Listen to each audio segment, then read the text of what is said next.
Welcome back. We are on day 3 of our gem project, and we're just going to talk a little bit about color temperature first. We'll be talking a bunch about different color combinations, color theory type information throughout this project. So just dipping our toes on in. So we've got on our color spectrum, in the color wheel, we've got what's called warm colors, and we've got what are called cool colors.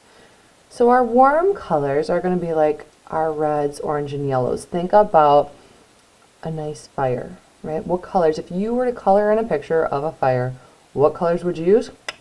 And of course, anything in between too, plus the tints, tones, and shades as well. So like, for example, if I took red and I added white to it, so I made it a tint of red, we're going to get pink, right? So that's why pink would fall into that warm color palette as well. Cool colors. I like to think of sitting by a cool lake on the green grass, and it's so deep in some places that the water even looks purple. So what are our cool colors then? Purple, blue, and green. Once again, any tints, tones, and shades are going to be included in this. So like lavender would be a cool color because that is purple with white added into it. So just keeping that in mind. And here we can see our color wheel. So once again, you can start seeing some of those, the whole spectrum of all the different colors that are in there. So those tints, tones, and shades. So like adding white, adding black, and adding gray to those colors to get different variations of them. We've got warm colors. These sunsets, fires are things I often think of. Cool colors, water and grass, I often think of. Whatever it takes for you to help remember which ones are which. Here's some more just beautiful examples of warm colors and cool colors. And as we're picking our colors, you don't have to necessarily for like every single project pick warm or cool colors. That's not necessarily the thing. Like, for example, here you see both. But when it comes to blending colors, colors that are next to each other on the color spectrum, on the color wheel, do tend to blend really well together. So we always like to just kind of bring that on up. All right, and you can see how impactful color is, right? It definitely changes the feeling. Even though the image itself is similar, the feeling changes based on the colors that we see within it. All right, cool colors, warm colors. One pops a little bit more, I'd say, right? Those warm colors are popping with that green background. Blue kind of is soothing, blends on in. So just showing those examples of our warms and our cools. Today we're going to be working with cool colors. We're going to be making what we call a blue pearl. So you're going to want to go ahead and get out your light blue and your dark blue color pencil. Okay, so just the two, that's all you need. Your dark blue and your light blue. And we are going to be making this blue pearl that you see happening here. All right, so go ahead and get those on out. Get out your pearl worksheet as well. You're going to notice, if you don't for some reason have this worksheet, this is what it looks like. You can either print it, so you can get the link, in our Art Hub or in the slides, or worst case scenario, you gotta just draw a circle to paper. So worst case scenario, we'll be all right. It'll be okay. Over the next few class periods, just as a heads up, let me show you what's going on here. We are going to be making today the blue pearl, tomorrow the pink, or next class the pink pearl, and then the following class the black pearl. So we're going to be making a different pearl each day, and then of course if you've got extra time afterward and you are looking to continue to get some of that time outside of class, we can always be working on that gem as well. I always like to start with the highlight. So I want to reserve this space as white, and I'm going to go really lightly here, so lightly you can probably hardly see that on the camera, but it's there. And that's where I'm going to reserve as white. I've sharpened my pencil, so I should be good to go. And I'm going to go ahead and kind of make like a ring layer very lightly around it. It is so light, it is barely blue showing up at all here. Like, right, you can barely see that. See what I'm saying? So I'm going to be doing that, and then a little bit down along the bottom as well. We'll be able to see more. Right now you have to kind of listen to my voice, follow along with me, and then don't forget to, you can always re-watch this. So, you know, worst case scenario, come back and re-watch it. Start at about the 5-minute mark to get to the part where we start this. All right. There we go. I'm grabbing my dark blue now, and I'm gonna basically, I like to think of this as making a belt. So it's a curved belt for starters. We don't want the belt to go like straight across. Think about like if you were making the planet Saturn and we were putting those rings around it. You know, we're gonna definitely have that be curved, right? So I might even come in, I might come in and hold it a little bit closer. Just need a little bit more control. And I want you to notice too, right now, I am definitely using those circles for my coloring in technique here. Remember, we practiced that on day 1 on the top of our sheet. So I'm bringing that belt band around. We're already starting to see it looks almost, we're starting to get that 3D look, right? I might bring a little bit more of the dark blue over on this side just so it looks more centered, like so. Okay, and then I'm also going to bring some down right along the bottom, and I didn't save a ton of room, but there's a little bit, so I want to just do that edge along the bottom, a little darker blue, and then maybe bring just a little bit up around this way, ever so lightly. I might even bring in a little bit darker. Really, it's about building is really like the name of the game. Layering and building up on it. I'm going to come back with my light pencil.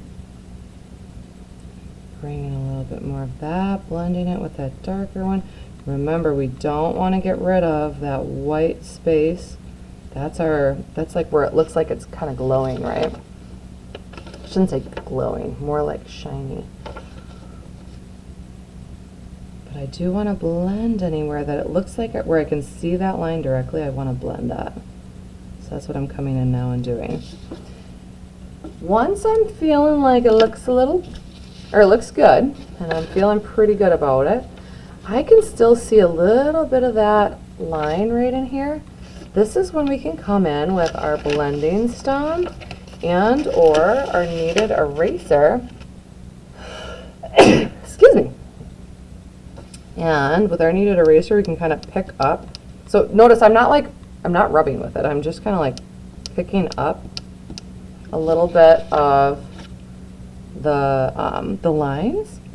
And then if I want to, I can also, notice I'm still going in circular motions. Like I really want to keep this circle vibe going on because we want it to look like a pearl.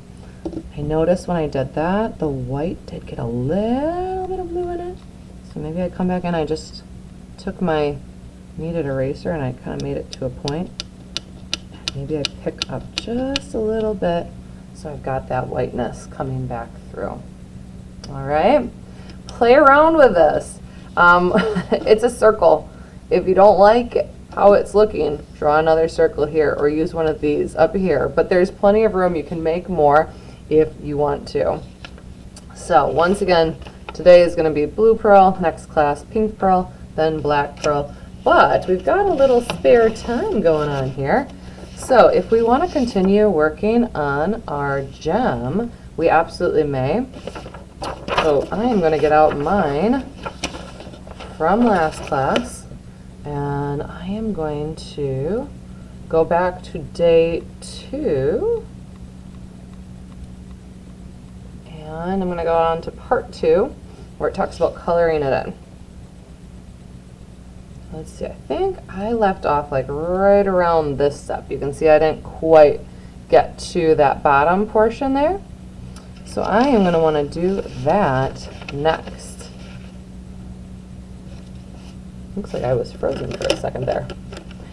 All right, so I'm going to want to work on this middle section here, and I'm just following the directions once again in the slides. So the darkest is going to come over here,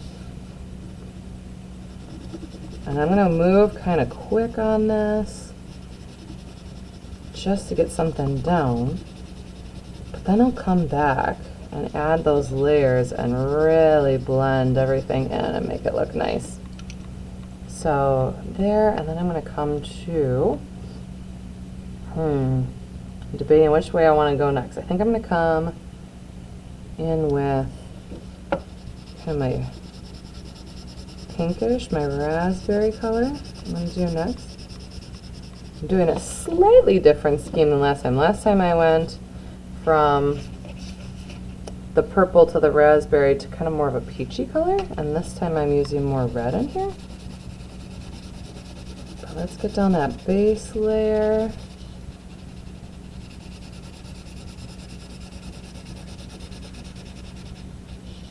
And then, once again, when I start, I always am going with very minimal pressure. Woo! Very minimal pressure. That's why I'm holding the pencil way back here. And I know I'm going to be able to build that as I go. And I want to leave this bottom part kind of left untouched so that it looks like it's got a sparkle going on.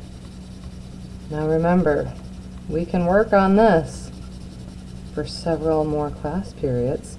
So really, I think if you get to the point where you've kind of got this middle section done, I think that's a pretty good point to be left for today. Or even if it's like mostly done, but you want to just build on it a little bit more next class, I think that's a pretty good stopping point. However, if you're looking for more time and you want to continue on, you're having fun with this, maybe you even want to do extra gems. You don't have to do these colors, right? Like maybe you want to do some different colors. Feel free to go into the slides and continue on. You have access to everything. Both wonderful and a little terrifying, isn't it? Just kidding. It's just wonderful. We know that. All right. Let's see. What did I do next? Yeah, I went this way. Sometimes I forget which order I went in. Anyway, I'm going to continue working on this. And you can work on yours too. Notice that I'm switching directions. I'm doing that cross hatching. I'm building. I'm making those layers. I'm making some beautiful color gradients. If I'm making a mistake, I can come in with my kneaded eraser and kind of blend it out or erase it out, depending on what the mistake was. And of course, if I want to, I can also come on in and just give it that real soft look to it by using my blending stump. So have fun playing around with this. This is still practice, so don't feel like, why am I always dropping pencils, you guys? Anyway, this is practice, and don't feel like I'm looking for perfection in it. Play around, have some fun. We'll see you next time for the pink pearl.